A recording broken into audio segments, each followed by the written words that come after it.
Hey guys, আমি দীপায়ন। আপনারা দেখছেন 3M ব্লগস। আজকের ভিডিওতে আমরা জেনে নেব বল লাইটিনিং সম্পর্কে। বল লাইটিনিং কে দেখে অনেক মানুষ মনে করেন এটা একটা ভুতুড়ে কাণ্ড। আজকের ভিডিওতে আমি আপনাদেরকে জানিয়ে দেব কি করে এই বল লাইটিনিং সৃষ্টি হয়। It has almost 2 million viewers at this moment. Ball lightning দেখতে অনেকটা গোলাকার এবং উজ্জ্বল রকমের বস্তু, তার জন্যে প্রাচীন যুগের মানুষরা এটাকে ভগবান বলেও মনে করে। এরকমই একটা ঘটনা আপনাদের সামনে তুলে ধরছি।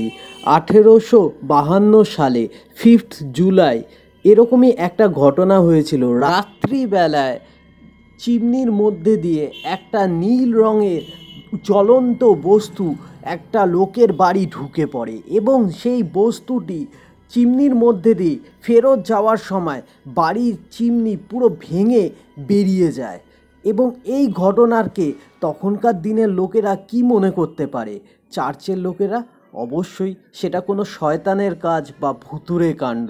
তাই তখনকার দিনের মানুষরা ভাবতো এটা কোনো ইভিলের কাজ। আর এই ঘটনা তখনকার দিনে ছড়াতে বেশি সময় লাগেনি, সব জায়গায় রটনা রূপে ছড়িয়ে গেল চারদিকে। কিন্তু তার 25 বছর পর 1877 সালে ভারতীয়রা মনে করে বল লাইটিনিং তো আসলে একটা ভগবান। হ্যাঁ, এটা সত্যি।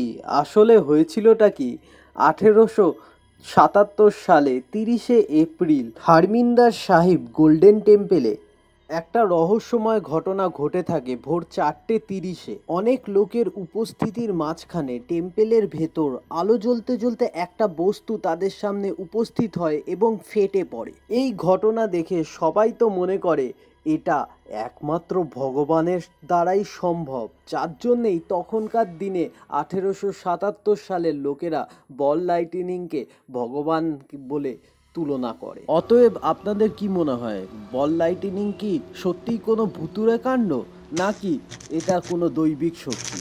চলো বিজ্ঞান কি বলে জানা যাক। বিজ্ঞান বলে বল লাইটিনিং তৈরির পেছনে সিলিকনের হাত আছে।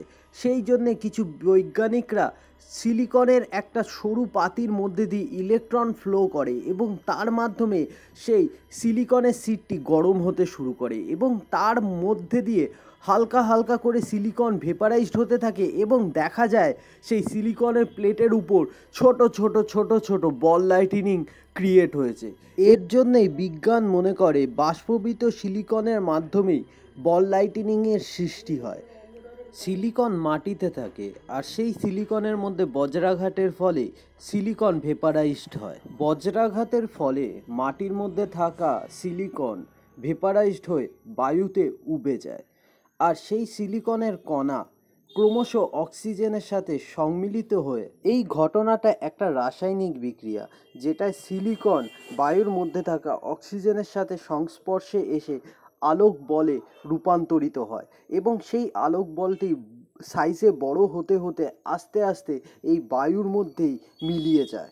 এই ধরনের ঘটনা যখনই কোনো ব্যক্তি তার সামনে দেখতে পায় তখন তার এটা অলৌকিক মনে হয়, কারণ এই বলটা বায়ুর মধ্যে ভাসমান অবস্থায় থাকে এবং এটা ক্রমাগত কোনো দিকে অগ্রসর হতে থাকে। তো এই ধরনের আলোকিত বলকে বলা হয় বল লাইটিনিং।